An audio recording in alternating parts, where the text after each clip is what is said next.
RECCOMENDATION.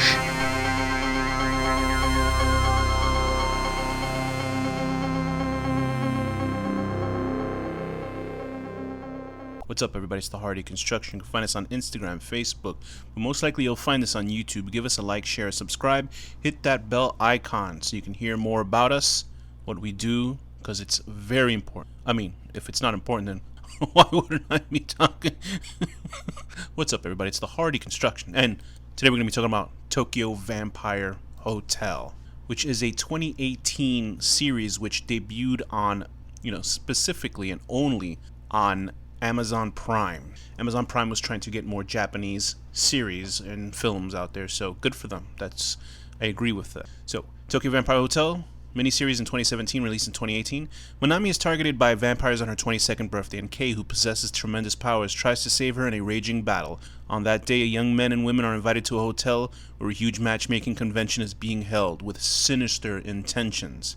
Directed by SION SONO'S, starring Ami Tomite, Kaho, Hirotatsu Terabayashi, Yumi Adachi, Aimi Fukuda, Megumi Kagura, Zaka, and Shinosuke Mitsushima, and a whole bunch of other people. So, I actually heard about this series, Tokyo Vampire Hotel.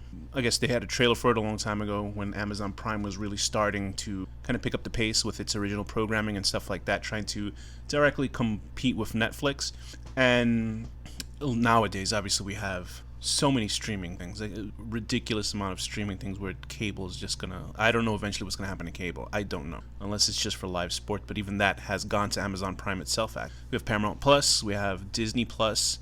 I would say Disney Plus is actually very good for its Marvel content. I'm not crazy about Marvel, but their television shows actually have been better than most of the films out of recent spates. But so we got that. We got all these things that are coming out, and Tokyo Vampire Hotel, I think, kind of gets lost in that sea of streaming material that's out there. Well, maybe, I don't know, maybe it's doing well in Japan, but here you don't really hear it talking about it, but you do hear about its director, SION SONO, and SION SONO is very much accepted and praised in sort of the art house circle, and we have covered SION SONO's film.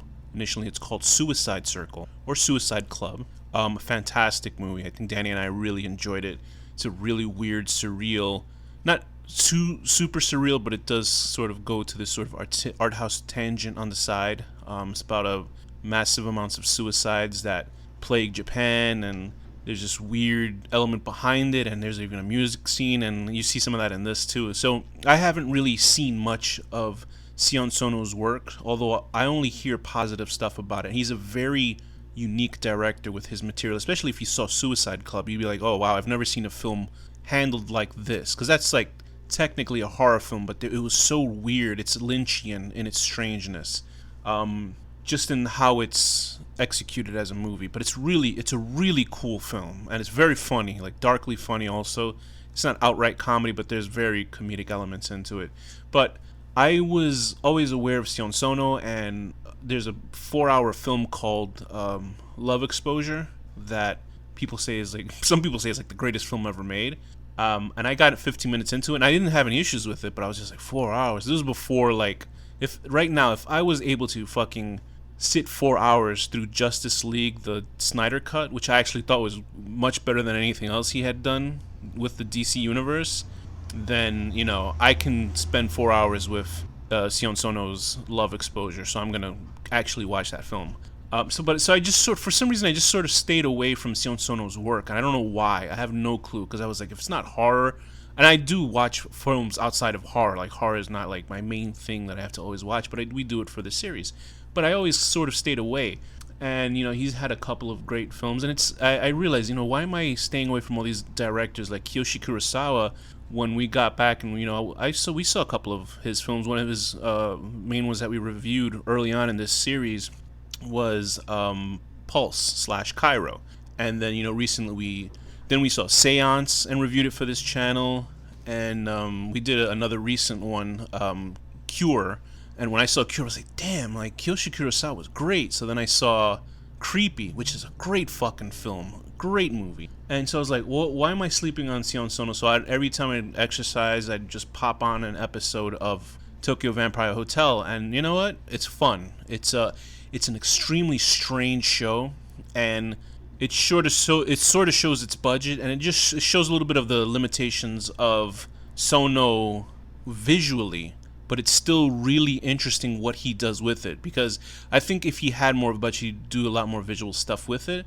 If I'm remembering how Suicide Circle was, because I haven't seen any of his other feature films. I'm just going between that one and this film. And there's definitely a budgetary issue. So if you do have an issue with some sort of low budget thing, it doesn't feel like it's completely cheap. It doesn't feel like a fucking like Charles Band movie or something where they keep something someplace. But there are some issues that I have with the hotel itself. But let's get into the storyline. So there is this young girl named Manami.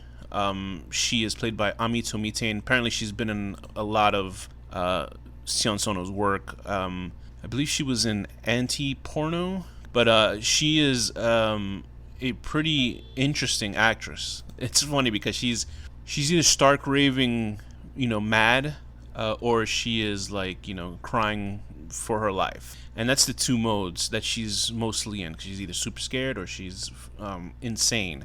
And the secondary sort of protagonist, because we're led with, we started with Kay, with Manami at this diner, and she gets accosted by this sort of baby doll-esque vampire, who I thought was going to be a character that goes, throughout. She causes this fucking, I wasn't sure how this show would work, and this baby doll vampire character, who's only in for like the first 10 minutes of this first episode, it's a 10-episode series, she massacres a group of people. And I was like, whoa, I didn't expect it to be, I wasn't expecting action. I had seen the trailer, but I forgot if there was action or anything about it. I thought it was just some sort of weird, quirky drama. But there certainly is action, especially near the 5th and 6th episodes. I want to be this spoiler light, but the essential premise of the show is that there's two clans of vampires, the Corvin clan and the Dracula gang, essentially. The Corvin clan was a vampire that, we're going back in time, right? Because they actually shot some of this in Romania, and SION SONO said if we only shot this in Japan, the show probably wouldn't be worth shit, so we have to have some Romanian stuff in it. So there's actually Romanian actors, they're speaking in Romanian, so I was like, oh, okay, cool, interesting. So the lore of the show is that there is the vampire clans of the Corvin have won sort of this territorial battle with the Dracula clan. The Corvins there was a guy named Corvin, a vampire named Corvin, who backstabbed Dracula and defeated him, and his group of vampires controlled, I guess, whatever vampire society there was in the world, and the Draculas were driven underground. In that moment, or, to take back their stance, I believe it was the ninth month of the 9th year of the 9th whatever. It was just I know it's 999. And at this moment, they took some sort of, I guess, blood that was left over from Dracula, and they chose 3 newborns. They stole these 3 newborns, and they dropped the blood into these babies' mouths. And when these children reached 21 or 22 years old, then they would be fully matured, and they'd be able to help the whatever vampire clan, which would be the Dracula clan, helping them would get, drinks their blood and then regain their power. I guess it's sort of like a fine wine, but with blood. And that's the whole premise of the series. So Manami, unknowingly, is this harbinger of the Dracula clan coming back. And it's interesting because the first sort of 4 episodes, we're dealing with different characters. It's a very interesting and unique way that the show is done, because I would say the first 3 episodes, we have Manami, then we cut to the second or third episode, we have a different character that has the same fate as Manami, and we see what they go through. So what I tend to like about Japanese shows, or certainly unique sort of Japanese shows, or any sort of art house unique episodes, like say even like for an American version, let's say Twin Peaks: The Return. There was I think it was episode 8, I'm not sure. It was like a completely surreal art house episode, totally up David Lynch's avenue. It was just a weird, it almost seemed like it was more of an art house show instead of anything connected to Twin Peaks, although it was directly connected to the show. It felt like something of its own. Also, there's a series called like Paranoia Agent, which had one episode that was completely out of the plot of the series. I would just say, please just go see Paranoia Agent. It's an incredible animated series, very adult, very surreal, and this one episode, which is completely out of the loop of the series, deals with 3 people that are trying to commit suicide in a pact. But it's fucking great, and Paranoia Agent is completely great, worth a show worth watching. So is obviously Twin Peaks: The Return, if you've seen the original seasons of Twin Peaks. Coming back to Tokyo Vampire Hotel, the unique structure of the series really lends, some credibility to Sion Sono as a writer and director on this, because it feels like something you haven't seen before. Like, the general premise is, vampires trapping these people in a hotel because they have this sort of super, obviously a sinister reasoning for keeping humans inside this hotel, and it leads to like a battle royale scene stuff with humans versus vampires, and then we get the inner workings of the 2 vampire clans versus each other. We got some great antagonists in the series. We got some good fucking martial arts in the show, surprisingly. So it really is a blend of genres that Sion Sono's working with. And does it work completely all the time? I think so. I think it does.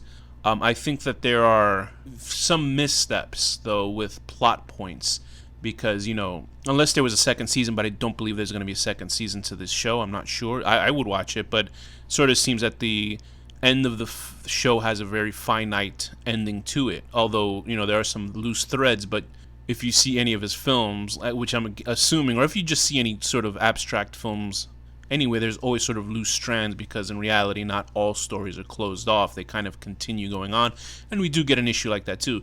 It's weird in the fact that within the last 4 episodes, completely new characters are introduced, and you're following them, and you're like, whoa, because in a sense, the main plot is about 75% wrapped up within the 8th episode, or episode 8, right?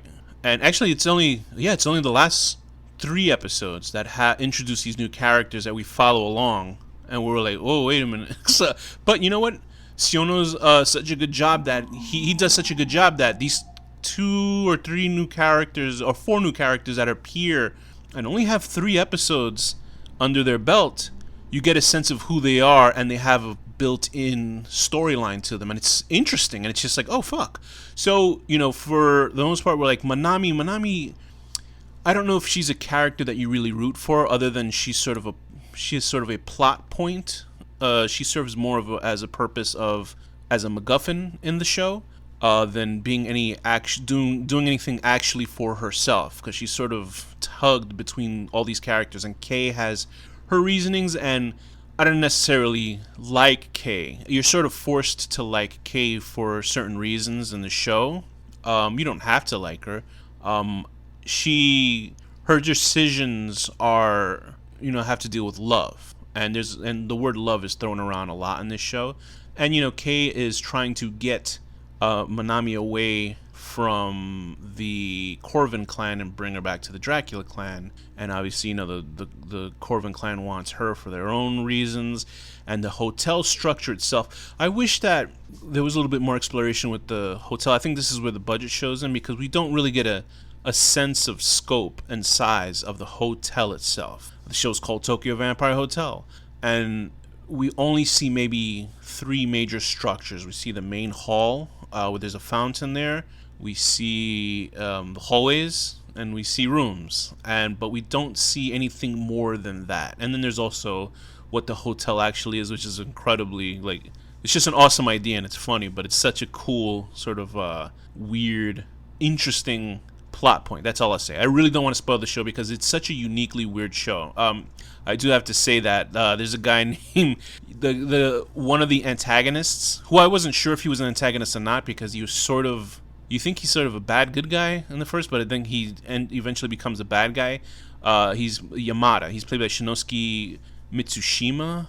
Boy, oh boy, is this guy fucking great. He is a fantastic over-the-top bad guy. He has these mini dreads. He's like a flashy dancer. He's got the bronze skin, and I didn't realize, but he plays another secondary character who I think he plays the prime minister, because that was weird, because I saw there's a prime minister character, and this character Yamada hates the prime minister, and you only see the prime minister on television, and the prime minister, the way Shinosuke Mitsushima plays him, It's so over the top. It's just so funny. It's just incredible. He reminded me of one of the bad guys in one of the antagonists in Suicide Club, who was like this rock and roll guy. Who was like just so over the top and cartoonish, and even though that there's not much of the prime minister in this, he mostly is on television and then some sort of flashbacks, but he's fucking funny. Just the way that Shinosuke plays him, and like he really is like sort of a standout here, Yamada, and Kei stands out as well. I mean, there's a lot of standout characters that come out. There's like an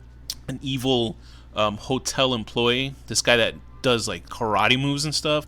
There's plenty of characters that are very memorable, just by look. And there's this one guy who tries to lead the human revolution, and you sort of like, oh, you're sort of rooting for him. There's these two evil vampire women that were like, I guess, second in command to Yamada, and they're like, you just like, oh, you fuckers, I want to get rid of you so bad. There's this woman called the Princess, who's very importantly tied to the hotel. There's this Elizabeth Bathory who's in love with Yamada. They have a relationship, and she's this woman who is the daughter of, I guess, the vampire that was in charge. Her name is escaping me, the one that was in charge, but there's such a funny visual and absolutely bizarre thing that they do with the mother vampire, who's the mother of Elizabeth Bathory. And Elizabeth Bathory is this woman who dresses up like Elizabeth Bathory. I guess in this version of the show, Elizabeth Bathory was Japanese, because you remember the story. Elizabeth Bathory was this woman who used to bathe in the blood of virgin women and stuff like that. And then it's history. That's an actual person that existed. They weren't Japanese though. But the show is chock full of interesting ideas and characters, and it may not, for the most part, it works. There are obviously parts where you're just like, what? And like some characters where I just did not like, and but the show, in the propulsion of its ideas and its execution, even if it felt like it was so expansive, because there were, for the first 4 or 5 episodes, it's pretty, expansive in there are people outside, there's going to different clubs, there's a lot of running scenes outside, and then we're pretty much locked up in the hotel for the last 4 episodes because of an event that takes place, and it's pretty cool. But I don't want to spoil that. So essentially, I'm just giving you a positive review of the series, and I would say please watch it just to expose yourself to Japanese television, and especially SION SONO'S work. But I thought that the music was good. The opening credits are really cool. The ending credits are great. I thought everybody's acting was pretty good. Everybody's acting was very good in the show, and sometimes it would be difficult to sort of understand. Like, I would always think, when I saw Japanese films, I couldn't tell who was over the top acting. I couldn't really, because I didn't speak the language. But I remember when I saw The Last Samurai with Tom Cruise. And if you want a funny joke, just watch Dave Chappelle. They have a fantastic joke about the Last Samurai. It deals with Tom Hanks, but I cannot repeat what the title is. There was an actor who was Japanese, a young guy, and he was so over the top. I was like, oh, okay, I can tell when people are over the top acting. But the thing is, with this show, the over the top stuff is on purpose, especially done by the guy who plays the Yamada. He does some incredible work there. Manami's she's dedicated to her role, so I'll give her that. Like, I did feel bad for her character because she's sort of just thrust into this and her complicated relationship with Kei. And I think that the action was actually really well done. I will say, like I said before, that the budget issues, there's not a lot of inventiveness with the camera work, but I think really that they just blew their money on a lot of stuff. I think maybe Go to Romania might have blown a lot of the budget out of this show, but what can you say? I would completely recommend this show. I would give it a 7.5 out of 10. Not drinking enough pure vampire blood that you become reduced to a 2 or 3 inch walking puppet. And yes, that is a giant spoiler, but when you see it, you won't believe it still, even after I told you. So I would completely expect you guys to just give it a try. It's on Amazon Prime. I think Amazon Prime actually is worth its subscription. Danny hates Amazon, and he hates I like them. I like Amazon. I don't care. The service itself, I don't know what the people that do it. I have no idea what they're. I'm sure they're up to some shenanigans like usual. But I would actually very much recommend seeing SION SONO'S Tokyo Vampire Hotel. I'll knock it up to an 8 out of 10. So if you get a chance, Give the show a watch. It's a speedy 10 episodes, and you will feel fulfilled by the end of it. And with that, this has been the HorrorDeconstruction.